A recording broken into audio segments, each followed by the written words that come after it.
गाधुआ घरे आपणकर एही सबु भूल आपणको बनाई देई पारे कांगाल। गाधोइबा घरे कपड़ा धोइथिबा पानी को तुरंत फिंगी दियंतु एवं बाल्टी रे परिष्कार पानी भर्ती करी रखंतु। पालटा कपड़ा को सेपरी रखंतु नहीं, ताकू तुरंत सुखाई दियंतु, कारण वास्तुशास्त्र अनुसार एहाकू एक बड़ दोष बोली माना जाय थाए।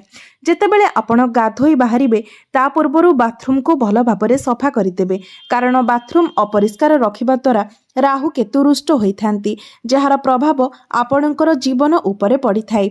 धोइबा परे आपणकर झड़ीथिबा केशकू सेहीपरि बाथरूम रे छाड़ी दियंतु नाही, कारण एहा वास्तु मतरे शनि और मंगल देवंकर क्रोधर कारण होइथाए।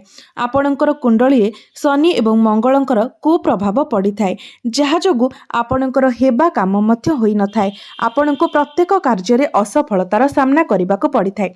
भिडियोटी भल लागिथिले भिडियोटी को लाइक एवं शेयर करि दियंतु एवं